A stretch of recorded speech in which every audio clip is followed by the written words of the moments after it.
જીવાત્માની નિત્યતા અને પુણ્ય પાપ કર્મોનું શુભાશુભ પરિણામ. કૌશિક બ્રાહ્મણે પ્રશ્ન પૂછ્યો, હે કર્મવેત્તાઓમાં શ્રેષ્ઠ, જીવ સનાતન કઈ રીતે છે? આ વિષયને હું સ્પષ્ટતાથી સમજવા ચાહું છું. ધર્મવાદ્યે કહ્યું, દેહનો નાશ થવા છતાંય જીવનો નાશ થતો નથી. મૂર્ખ લોકો કહે છે કે જીવ મરે છે, તો તેમનું આ કથન મિથ્યા છે. જીવ તો એક શરીરને છોડીને બીજા શરીરમાં ચાલ્યો જાય છે. શરીરના 5 તત્વોનું પૃથક પૃથક 5 ભૂતોમાં મળી જવું એ જ તેનો નાશ કહેવાય છે. આ જગતમાં મનુષ્યના કરેલા કર્મોને બીજું કોઈ ભોગવતું નહોતું.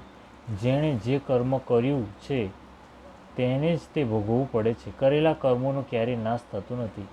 પવિત્ર આત્મા પુરુષો પુણ્ય કર્મોનું આચરણ કરે છે અને નીચ લોકો પાપ કર્મોમાં પ્રવૃત્ત થાય છે. કર્મો મનુષ્યનું અનુસરણ કરે છે અને તે કર્મોથી પ્રભાવિત થઈને તે બીજો જન્મ લે છે. જીવ બીજી યોનિમાં કઈ રીતે જન્મ લે છે? પાપ પુણ્યોથી તેનો સંબંધ કઈ રીતે થાય છે તથા પાપ યોનિ અને પુણ્ય યોનિ તેને કઈ રીતે પ્રાપ્ત થાય છે? ધર્મવ્યાધે કહ્યું, જીવ કર્મબીજનો સંગ્રહ કરીને જે રીતે શુભ કર્મો અનુસાર ઉત્તમ યોનિમાં અને પાપ કર્મો અનુસાર અધમ યોનિમાં જન્મ લે છે તેને હું સંક્ષેપમાં વર્ણન કરું છું. માત્ર શુભ કર્મોનો સંયોગ થવાથી જીવને દેવત્વની પ્રાપ્તિ થાય છે. શુભ અને અશુભ બંનેનું મિશ્રણ થવાથી તે મનુષ્ય યોનિમાં જન્મ લે છે. મોહમાં નાખનાર તામસ કર્મોના આચરણથી તેને પશુ પક્ષી વગેરે યોનિમાં જવું પડે છે. તે જન્મ મૃત્યુ વૃદ્ધાવસ્થાના દુઃખોથી હંમેશા પીડિત રહે છે. પોતાના જ પાપોને કારણે તેને સંસારમાં દુઃખો ભોગવવા પડે છે. કર્મ બંધનમાં બંધાયેલા જીવને હજારો પ્રકારની તિર્યક યોનિઓ અને નરકોમાં આવાગમન કરવું પડે છે. મૃત્યુ પછી પાપ કર્મોને લીધે દુઃખ પ્રાપ્ત થાય છે અને તે દુઃખ ભોગવવા માટે જ તે જીવ નીચ યોનિમાં જન્મ લે છે.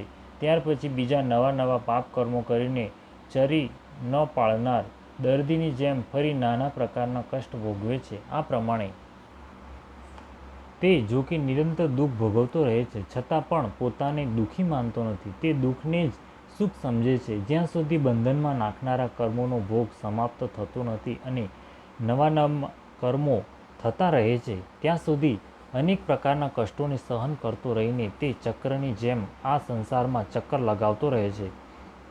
જ્યારે બંધનકારક કર્મોના ભોગ પૂરા થઈ જાય છે અને સત્કર્મો દ્વારા તેનામાં શુદ્ધિ પણ આવી જાય છે, ત્યારે તે તપ અને યોગનો આરંભ કરે છે.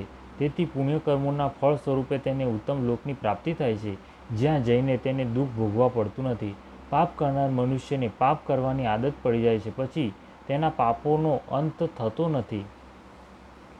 તેથી પુણ્યકર્મો જ કરવા જોઈએ. પાપનો તો ત્યાગ કરવો જ ઉચિત છે. જે સંસ્કાર સંપન્ન, જીતેન્દ્રિય, પવિત્ર અને મનને વશમાં રાખનાર છે તેવા બુદ્ધિમાન પુરુષને બંને લોકમાં સુખ પ્રાપ્ત થાય છે. તેથી દરેક મનુષ્ય તે સત્પુરુષોએ નિર્દેશેલા ધર્મનું પાલન અને શિષ્ટતાનો વર્તાવ કરવો જોઈએ. સંસારમાં જેનાથી કોઈને કષ્ટ ન થાય એવી વૃત્તિથી જીવિકા ચલાવે, પોતાના ધર્મ અનુસાર જ કર્મ કરે, જેથી કર્મોમાં સંકર દોષ ન થવા પામે. બુદ્ધિમાન પુરુષ ધર્મ દ્વારા જ આનંદ માને છે, ધર્મનો જ આશ્રય લે છે અને ધર્મ દ્વારા કમાયેલા ધન દ્વારા ધર્મના મૂળને દ્રઢ કરે છે. આ પ્રમાણે જે ધર્માત્મા હોય છે તેનું ચિત્ત સ્વચ્છ અને પ્રસન્ન થઈ જાય છે.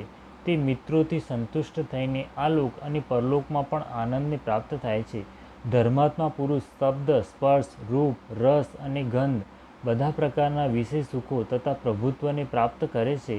આ સ્થિતિ તેના ધર્મનું જ ફળ માનવામાં આવે છે.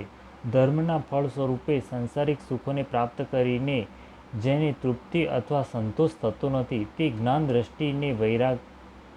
દ્રષ્ટિને કારણે વૈરાગ્યને પ્રાપ્ત થાય છે. બુદ્ધિની આંખથી જોનારા મનુષ્ય રાગ દ્વેષાદિ દોષોથી દૂર રહે છે. તે વિરક્ત તો પૂરી રીતે થઈ જાય છે, પણ ધર્મનો પરિત્યાગ નથી કરવો.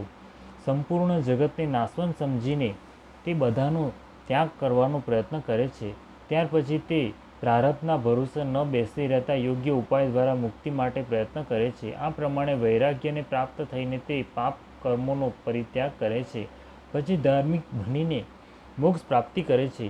જીવના કલ્યાણનું સાધન તપ છે અને તપનું મૂળ છે સમ, અને દમ, મન અને ઇન્દ્રિયો પર વિજય પ્રાપ્ત કરવો. તે તપ દ્વારા મનુષ્ય પોતાની બધી મનવાંછિત વસ્તુઓને પ્રાપ્ત કરે છે. ઇન્દ્રિય સંયમ, સત્ય બોલવું અને સમ દમ વગેરે દ્વારા મનુષ્ય પરમ પદ મોક્ષને પણ પ્રાપ્ત કરી લે છે.